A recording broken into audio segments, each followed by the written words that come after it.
Bapak Ibu dikasih oleh Tuhan, pada pagi menjelang siang ini mari kita lihat firman Tuhan kita bersama-sama. Kita akan melihat dalam Yesaya pasal ke 63 ayat yang ke-10. Mari kita lihat bersama-sama.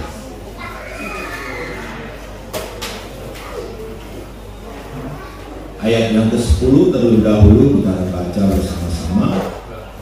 1, 2, 3. Tetapi mereka memberontak dan membukakan Roh Kudus, maka ia berubah menjadi musuh mereka, dan ia sendiri berperang melawan mereka.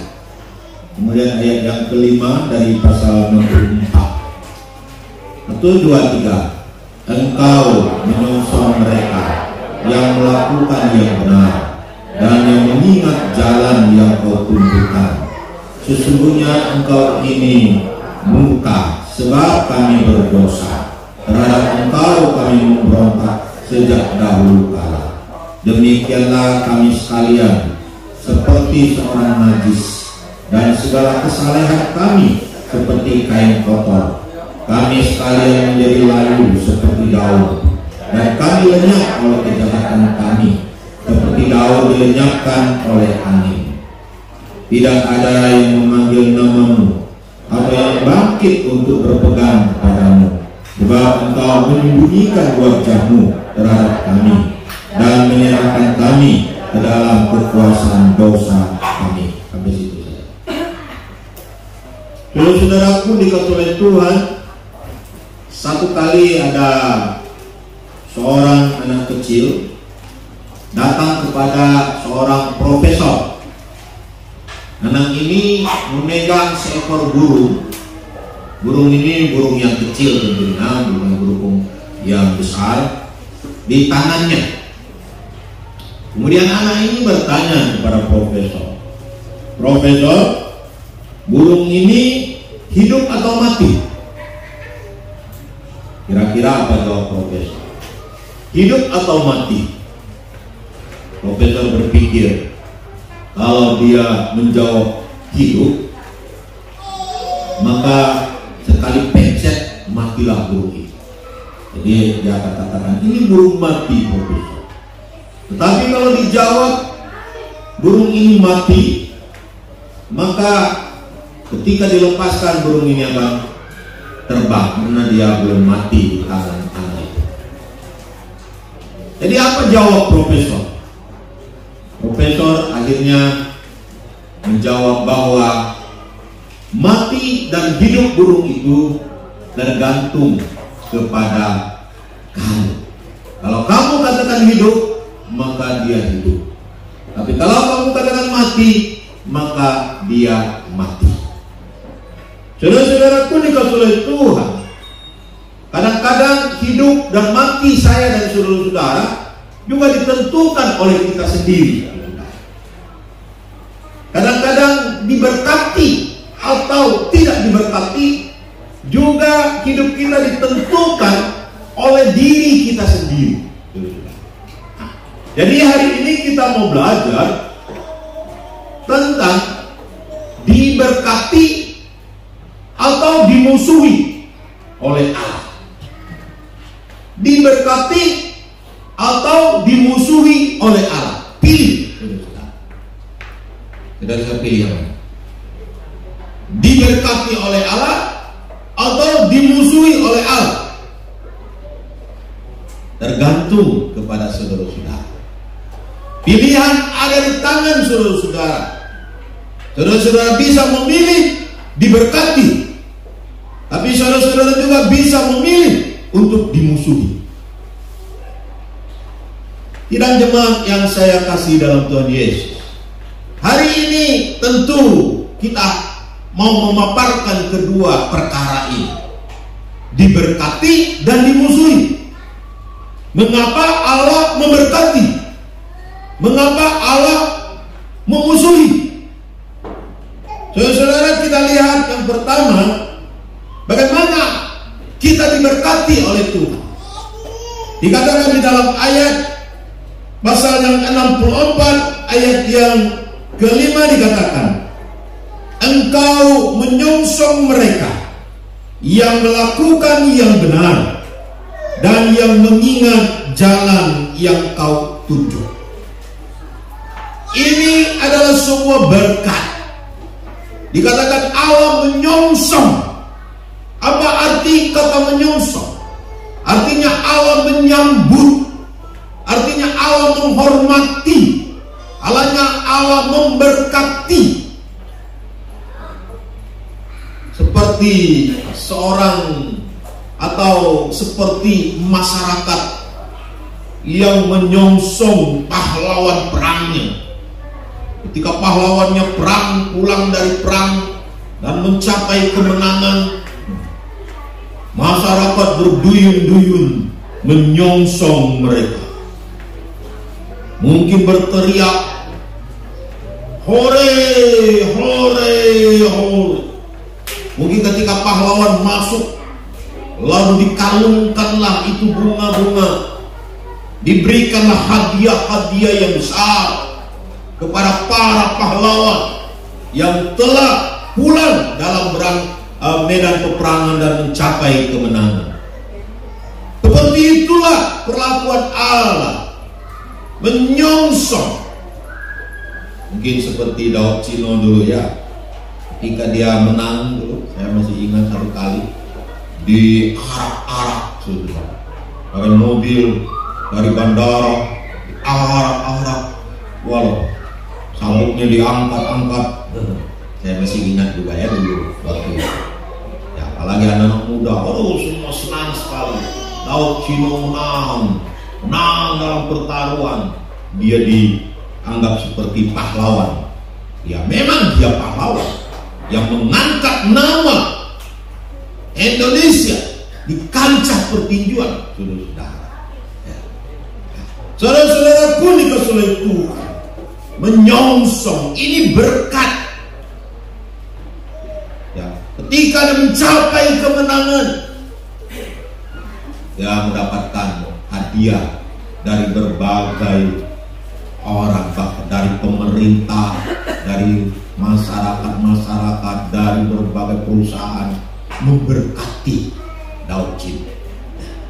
Saudara-saudaraku yang dikasihi oleh Tuhan Yesus, siapa dan apa yang dilakukan sehingga Allah begitu menghormati, sehingga Allah begitu menyanjung, sehingga Allah begitu menyambut orang-orang yang datang.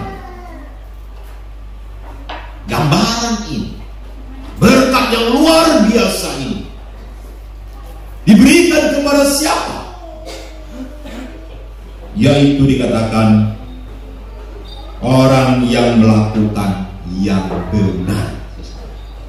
Orang yang melakukan yang benar, dia akan diberkati oleh Tuhan. Dia akan disongsong oleh Tuhan. Dia akan disambut oleh Tuhan. Dia akan dihadiahi oleh Tuhan dengan pemberian-pemberian yang indah dan luar biasa. Yaitu orang yang melakukan yang benar. Saudara-saudaraku dikasih oleh Tuhan, dunia ini sangat sulit sudah mencari hal-hal yang benar. Sangat susah sekarang hari-hari ini. Karena yang benar itu kadang-kadang dibungkus dengan yang palsu. Di dalamnya benar, tapi sudah dibungkus dengan yang palsu. Kadang-kadang kebenaran itu sendiri sudah dicampur dengan hal-hal yang palsu, saudara. Hal-hal yang jelek, yang tidak baik dicampur dengan hal-hal yang benar, sehingga kita tidak tahu lagi mana yang benar, mana yang salah, mana yang boleh dilakukan, mana yang tidak boleh dilakukan. Sehingga kita bingung sendiri, mana yang harus saya lakukan, mana yang benar yang harus saya lakukan. Bingung sendiri, saudara. Saudara-saudaraku dikasih oleh Tuhan, bukan hanya di dunia, di kalangan dunia, bahkan di kalangan kekristenan sendiri juga seperti itu. Di dunia mungkin kita bisa mengerti, ini filsafat dunia, ini kebudayaan dunia, ini masalah dunia, ini aturan dunia, ini dunia, ini yang benar kekristenan yang harus saya jalani. Betul, bisa saja, tapi bisa saja tercampur, terkombinasi, kolaborasi kata orang, tercampur di situ. Sedikit dunia, sedikit rohani, sedikit benar, sedikit salah, campur di situ. Tidak tahu mana yang benar lagi. Bahkan dalam kekristenan pun kadang-kadang juga seperti terjadi seperti itu. Apalagi zaman-zaman sekarang, dunia maya yang begitu luar biasa dan hebat. Ya, aliran-aliran masuk. Ada aliran yang benar, ada aliran yang salah, ada aliran yang sedikit-sedikit benar, ada aliran sedikit-sedikit salah, ada aliran yang capcay masuk. Sehingga ketika kita nonton YouTube, ya, ketika kita nonton YouTube, di sana banyak pongkot. Wah, beratus-ratus pongkot batu sudah berjejer-jejer. Satu pongkot bilang begini, cerai tidak boleh. Yang satu bilang cerai boleh. Yang satu bilang cerai tidak boleh, harusnya begini. Yang satu bilang oh cerai boleh saja kalau begini dan sebagainya. Banyak sekali terjadi. Yang satu bilang kita harus begini, yang satu bilang kita harus begitu, yang satu bilang kita begini, yang satu bilang kita begitu. Oh, banyak sekali. Mana yang benar, mana yang salah? Saudara-saudaraku yang dikasihi oleh Tuhan, kita sebagai anak Tuhan harus selektif dalam hal ini. Kita harus melihat yang benar, bukan melihat yang salah. Kadang-kadang yang benar mungkin tidak menyenangkan hati kita, karena biasanya benar itu susah menyenangkan hati kita. Kenapa? Karena kita manusiawi. Kalau kita orang yang suka dengan dosa, maka yang benar itu pasti kita tidak suka. Iya kan? Seorang laki-laki yang suka berpoligami, tentu dia dengar, wow, khotbah yang boleh cerai itulah bagus. Boleh kawin banyak-banyak itu lebih bagus. Tapi kalau seorang yang menegakkan firman Tuhan ataupun mempunyai penafsiran yang benar dalam firman Tuhan, yang tidak boleh cerai dan sampai akhir hidup kecuali maut memisahkannya, oh dia bilang salah nggak benar. Kadang-kadang kebenaran pun dipengaruhi oleh kesenangan hati kita. Ketika kita senang, kita bilang itu benar. Ketika kita tidak senang, itu kita bilang salah. Ketika menurut kita itu benar, kita bilang benar. Menurut kita itu salah, itu salah. Apa yang benar sebenarnya? Bagaimana melakukan yang benar? Melakukan yang benar adalah menurut kebenaran daripada Tuhan. Karena Yesus berkata, akulah jalan dan kebenaran. Akulah jalan dan kebenaran. Kebenaran itu diukur dari firman Tuhan. Kebenaran itu diukur dari apa yang Tuhan inginkan dalam kehidupan saya dan saudara-saudara. Amin. Oh saudara-saudara, pusing kepala. Apalagi kalau sudah menyangkut hubungan keluarga, pusing. Sudah, tidak tahu mana yang benar. Kadang-kadang lah bingung kita. Apalagi hubungan antara mertua dan menantu. Ya. Mana yang benar? Kadang-kadang saya diteleponi saudara. Ini sudah ngamuk ini Pak ini. Lalu menantunya juga ini sudah ngamuk ini. Yang satu juga bilang ini nggak benar ini. Bingung kita. Ya. Padahal kadang-kadang hanya persepsi saja. Bingung ya. Kalau sudah tentang menantu dan mertua yang itu mesti sepanjang masa itu. Lagi ada keluarga itu jadi masalah terus. Ya, itu jadi masalah. Sampai saya berpikir dengan Simu dan nanti kalau saya sudah tua, saya tidak tinggal dengan menantu dan anak saya. Kadang-kadang yang jadi persoalannya pusing kepala tuh anak ketika menantu dan mertua kelahi. Serba salah. Mana yang dia pilih? Ya, membela mama, membela papa, atau membela istri, atau membela suami. Bingung 7 keliling kadang-kadang. Iya kan? Aduh, ini neraka dalam keluarga. Saudara-saudaraku yang dikasih oleh Tuhan. Tapi saya juga nggak bisa bilang nggak bisa tinggal dengan anak. Nanti kalau saya sudah tinggal sendiri atau kalau Simu yang duluan atau saya duluan bagaimana? Kalau kami sudah sakit bagaimana? Apakah harus sendiri juga atau gimana? Tolonglah berikan strategi yang bagus. Saudara-saudara pun dikasih oleh Tuhan. Kita lanjut supaya kita tidak terjebak di situ. Lain kali kita bicara itu lebih dalam. Yang kedua, orang yang melakukan apa yang ditunjuki jalannya oleh Tuhan. Orang yang diberkati adalah orang yang dikatakan dan yang mengingat jalan yang kutunjukkan. Berarti jalannya sebenarnya sudah ada, bukan tidak ada. Atau jalannya masih abu-abu, bukan. Tapi jalannya itu sudah ada. Saudara-saudaraku dikasih oleh Tuhan. Dulu kita pernah menyampaikan khotbah tentang bagaimana mendapatkan kehendak Tuhan dalam hidup kita. Bagaimana kita bisa mengetahui ini kehendak Tuhan atau ini tidak kehendak Tuhan. Dan bagaimana kita bisa berjalan dalam kehendak Tuhan dan rencana Tuhan.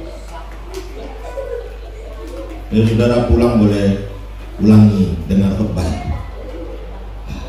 Saudara-saudaraku dikasih oleh Tuhan, kita perlu tahu mana yang Tuhan tunjukkan dan mana Tuhan inginkan jalan dalam hidup kita, dan kita harus melakukannya. Kadang-kadang jalan itu sudah ada, sudah ditunjukkan oleh Tuhan. Tapi karena egonya kita, karena pikiran kita, karena keinginan kita, akhirnya jalan itu kita tidak lakukan. Tuhan sudah tunjukkan ini loh, ini loh, ini loh. Tapi kita bilang bukan loh, bukan loh, bukan loh. Kita melakukan apa yang kita inginkan, bukan melakukan apa yang Tuhan inginkan. Saudara-saudaraku yang dikasih oleh Tuhan, maka hidup orang Kristen nggak bisa terlepas dari pergumulan. Hidup orang Kristen nggak bisa terlepas dari doa, karena melalui doa kita bisa mengetahui mana itu kehendak Tuhan, mana itu jalan Tuhan, dan mana itu bukan jalan Tuhan. Orang Kristen nggak bisa lepas dari firman Tuhan, karena melalui firman Tuhanlah kita bisa mengetahui apakah itu jalan Tuhan atau jalan setan, saudara, atau itu jalan manusia. Nggak bisa, kita nggak bisa terlepas dari doa dan firman, dan kita juga nggak bisa terlepas dari Roh Kudus yang bekerja dalam hidup kita. Karena Roh Kudus akan berbicara dalam hati kita, mana itu jalan Tuhan dan mana itu jalan setan, dan mana itu jalan manusia.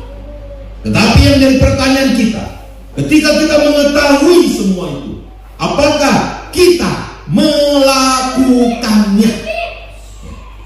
Jika kita ingin diberkati oleh Tuhan, disongsong oleh Tuhan, maka lakukanlah jalan yang sudah ditunjukkan oleh Tuhan dalam hidup kita. Saudara-saudaraku dikasih oleh Tuhan, itulah kalau kita ingin diberkati. Katanya mau diberkati kan? Nah, kalau mau diberkati, ya lakukan yang benar. Kalau mau diberkati, ya lakukan apa yang Tuhan inginkan. Lakukanlah jalan yang Tuhan tunjukkan bagi kita. Amin. Tapi sebaliknya yang kedua, mau dimusuhi Tuhan, nggak mau. Tetapi saudara-saudara, kadang-kadang kita melakukan apa yang membuat Tuhan memusuhi kita. Katakan oleh Alkitab di ayat yang ke-10 dari pasal yang ke-63, tetapi mereka memberontak dan mendukakan Roh Kudus, maka ia berubah menjadi musuh mereka dan ia sendiri berperang melawan mereka. Sangat mengerikan. Sangat mengerikan. Dikatakan apa yang mereka lakukan? Mereka memberontak. Menjadi musuh Allah itu tidak terlalu sulit. Asal kita memberontak kepada Allah, maka kita sudah dianggap musuh Allah. Tapi kadang-kadang ini tidak dimengerti oleh orang-orang Kristen. Orang-orang Kristen pikir, saya ini kan anak Allah. Saya ini kan sudah percaya Yesus. Mana mungkin saya dimusuhi oleh Allah? Kan ada pepatah yang mengatakan, mana ada harimau yang makan anaknya, mana ada harimau yang memusuhi anaknya. Memang benar. Tapi dari satu sisi, saudara, ketika kita memberontak kepada Allah, Alkitab berkata, ia berubah menjadi apa? Musuh mereka. Ini konteksnya adalah umat Israel, saudara-saudara. Umat pilihan Allah.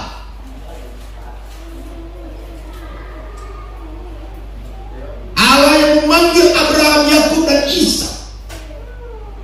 Allah yang membentuk negara ini. Tetapi ketika mereka memberontak kepada Allah, mereka menjadi musuh Allah.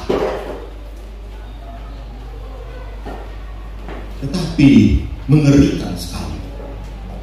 Bukan hanya menjadi musuh. Banyak lu musuh, wah musuh lu, tapi kita tidak berperang sih nggak masalah. Tapi ini dikatakan ia sendiri berperang melawan mereka. Luar biasa. Allah berperang melawan umatnya sendiri. Allah berperang melawan anak-anaknya sendiri. Saudara. Kenapa? Karena anak-anaknya memberontak kepada dia. Jadi saudara-saudara jangan anggap remeh pemberontakan itu. Apa arti memberontak? Arti memberontak adalah melawan. Saya lihat di Kamus Bahasa Indonesia. Memberontak itu artinya bukan hanya tidak setuju, tetapi memberontak itu melawan. Hanya saudara-saudaraku dikasih oleh Tuhan, melawan firman Allah itu adalah sebuah pemberontakan, saudara-saudara. Melawan kekuasaan Allah itu adalah sebuah pemberontakan, saudara-saudara. Dan Allah sendiri yang akan berperang melawan kita. Oh, sangat mengerikan. Kalau Allah berperang melawan kita, bisakah kita menang? Allah pencipta alam jagat raya, Allah yang melihat manusia itu seperti debu, setitik debu. Allah yang melihat manusia itu setitik air saja. Mampukah kita melawan dia? Dengan apa kita bisa menang melawan dia? Nonsen, mustahil. Makanya jangan memberontak kepada Allah, saudara. Ini sangat mengerikan.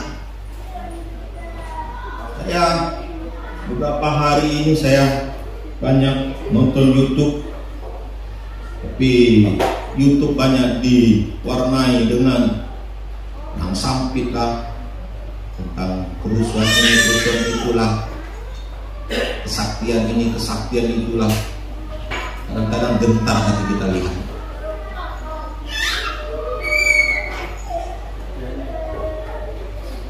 Lalu dalam beberapa hari ini juga YouTube diwarnai dengan tentang pemberontakan PKI waktu tahun 65. Saudara-saudara tahu, banyakkan yang diberitakan pemberontakan PKI itu, tokoh-tokohnya semuanya dihukum mati. Pentolan-pentolannya dihukum mati. Bahkan di situ DNA-nya tidak ada kubur, di dalam lubang, di dalam sumur. Akibat apa? Pemberontak. Cakrawibau,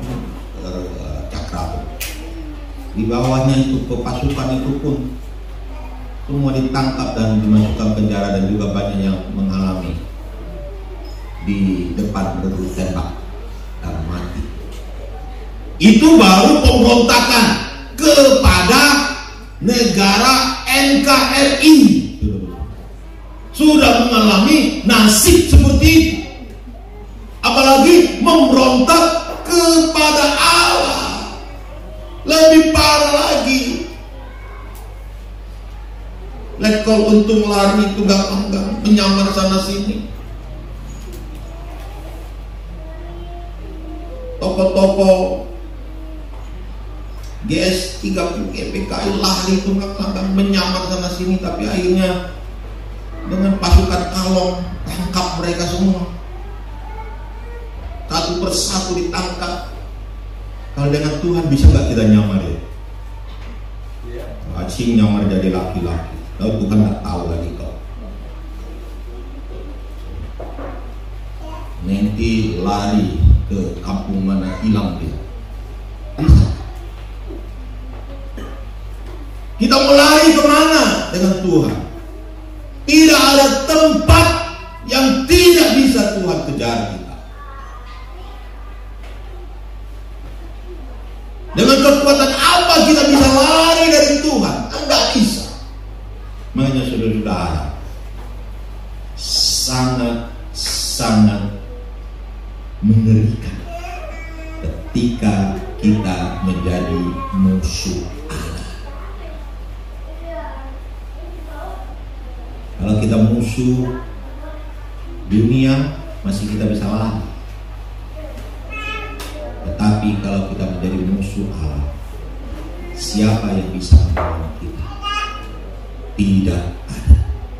Bahkan digambarkan di dalam Alkitab, dikatakan, sesungguhnya engkau ini murka, sebab kami berdosa terhadap engkau. Kami memberontak sejak dahulu kala. Dari pasal 64 ayat yang kelima. Demikianlah kami sekalian seperti seorang najis, dan segala kesalahan kami seperti kain kotor. Ketika kita berdosa, kita menjadi seperti orang najis, saudara. Najis. Dan seperti orang-orang yang punya penyakit kusta itu, yang gak boleh masuk kota, yang gak boleh masuk dalam bait suci itu. Dari jauh orang sudah harus berapa meter jaraknya dengan mereka, dan harus berteriak najis.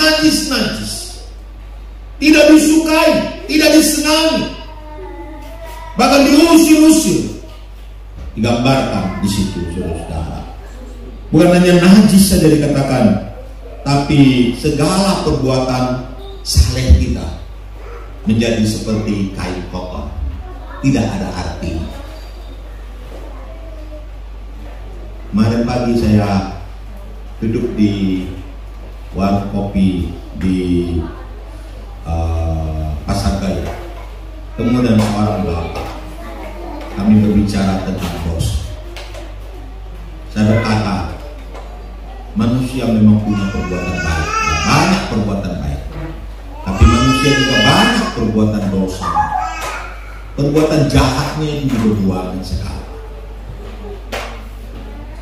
Dan sekarang yang persoalannya adalah bagaimana kita menyelesaikan perbuatan dosa. Bagaimana kita membayar perbuatan-perbuatan pemberontakan kita kepada Tuhan. Kalau enggak, kita akan terus menjadi musuh Allah. Bahkan digambarkan lagi, dikatakan,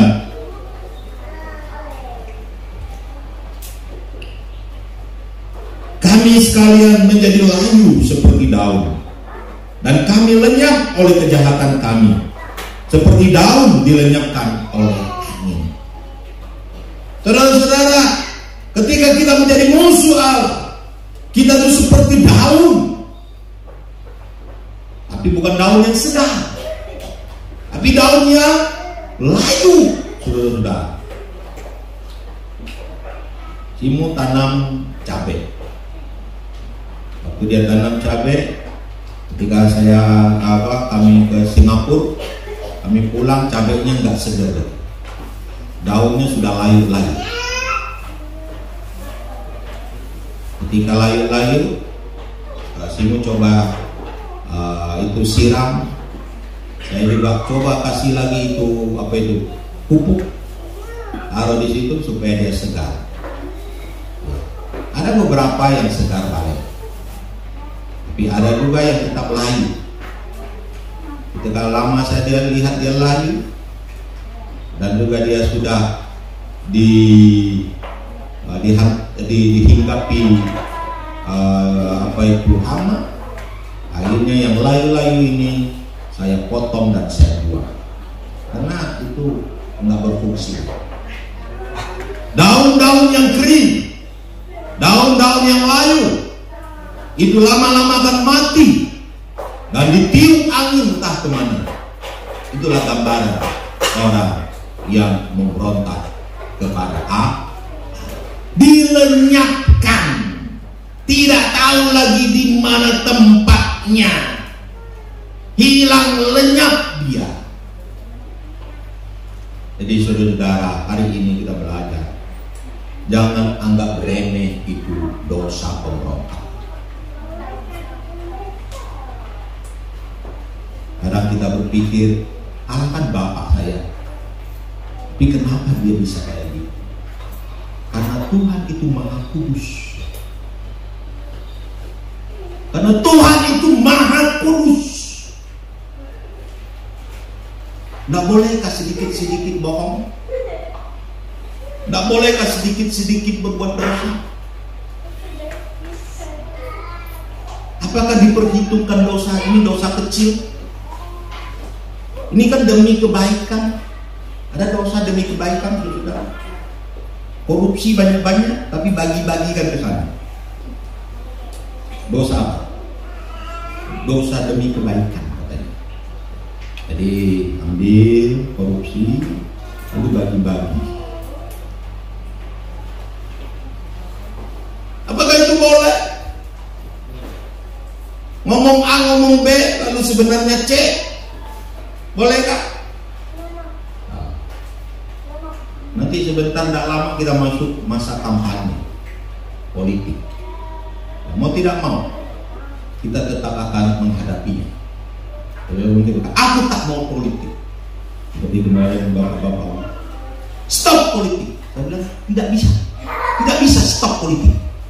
Karena kita dipolitiki. Kalau kita tidak mau politik, tinggal di tengah hutan sana. Karena negara tertentu pun dari politik. Ada politiknya di dalam situ. Semua ada politik. Memang ada politik baik, ada politik jahat. Bagaimana? Nanti kita akan lihat banyak janji-janji. Tetapi apakah janji itu benar? Nah, disitulah dia.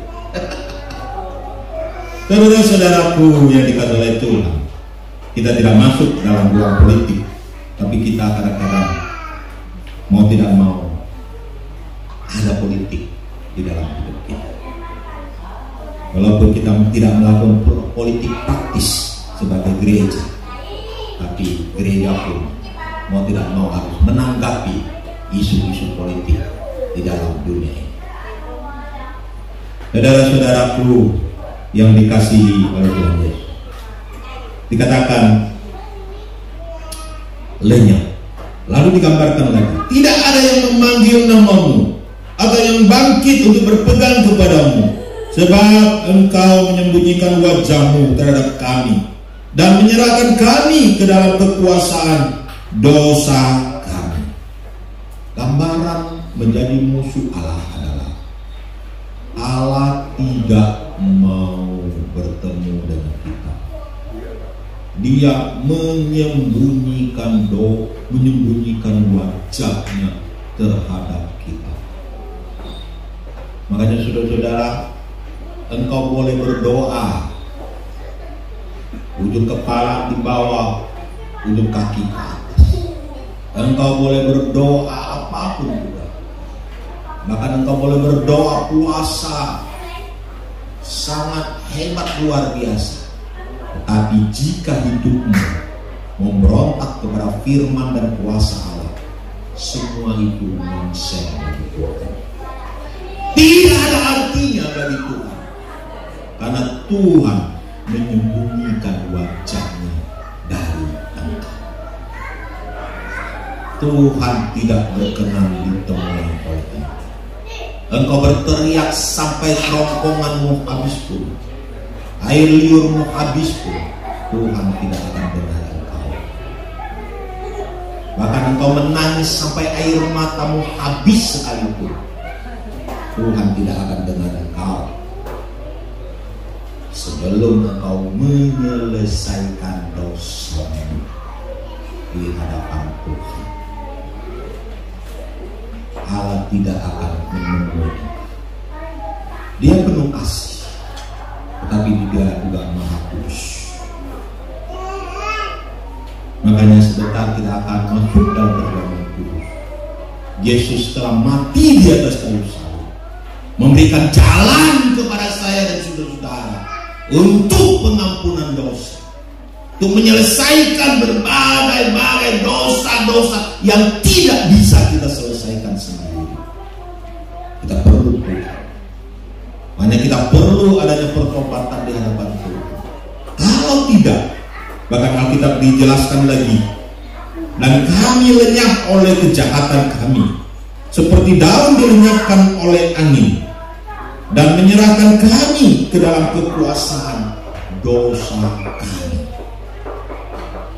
Ketika saya baca ayat ini di terakhir ayat ke-7 dikatakan, dan menyerahkan kami ke dalam kekuasaan dosa kami. Rupanya dosa itu memiliki kekuasaan. Kalau kita mencermat ayat ini, dosa itu memiliki power di dalam diri kita.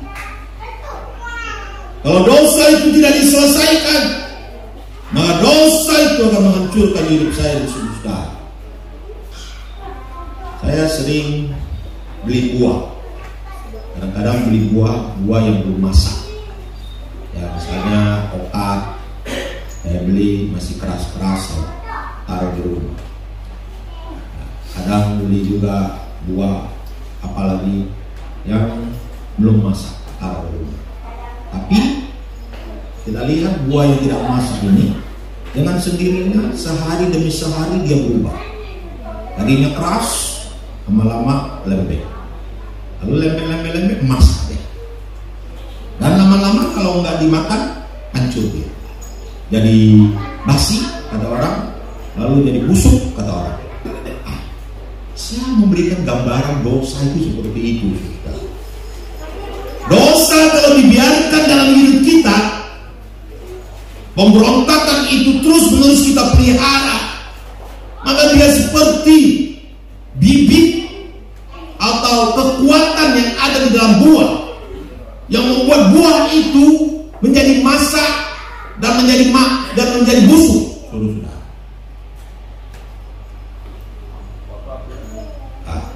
Dengan sendiri dia akan terus bekerja di dalam diri kita sendiri.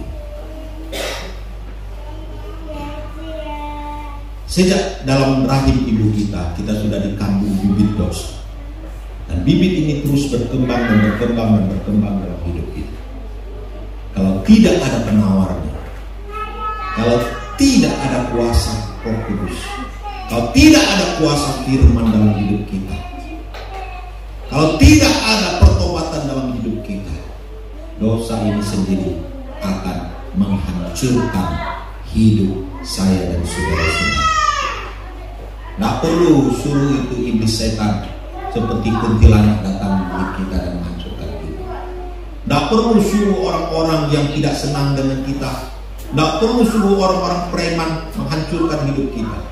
Tidak perlu suruh orang-orang yang mungkin saingan-saingan bisnis kita menghancurkan proyek-proyek kita dan sebagainya. Dosa itu sendiri akan menghancurkan hidup saya dan saudara-saudara.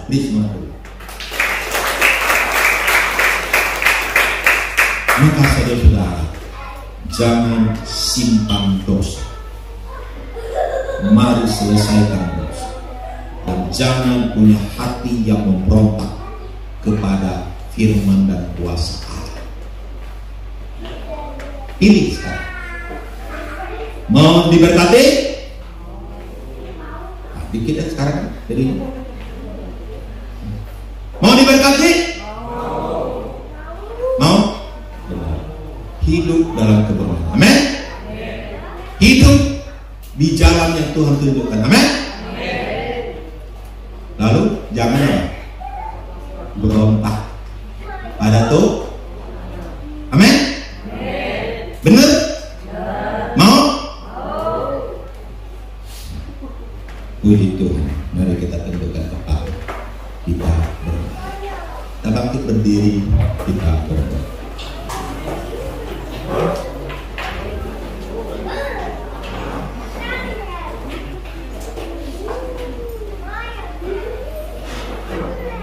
Kita mungkin memuji Tuhan dengan pujian 117 ya, 117 dari pujian lagu ini, lagu merah.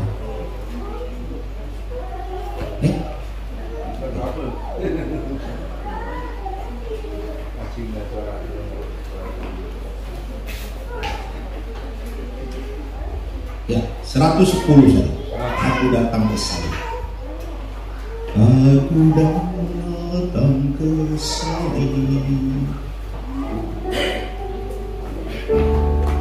110 dari buku merah.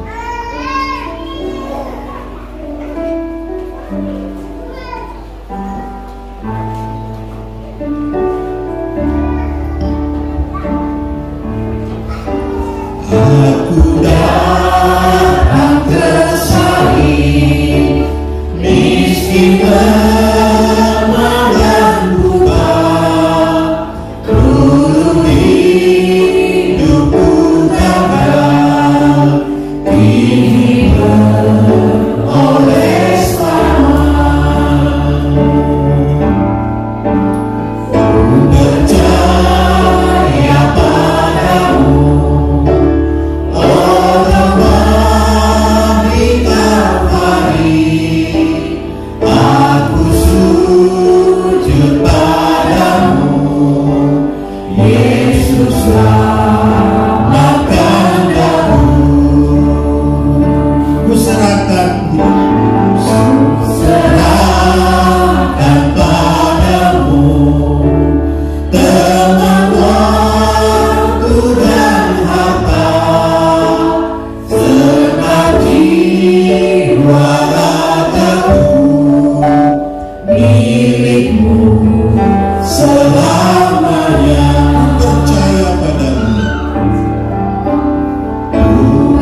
selamatkan dahulu.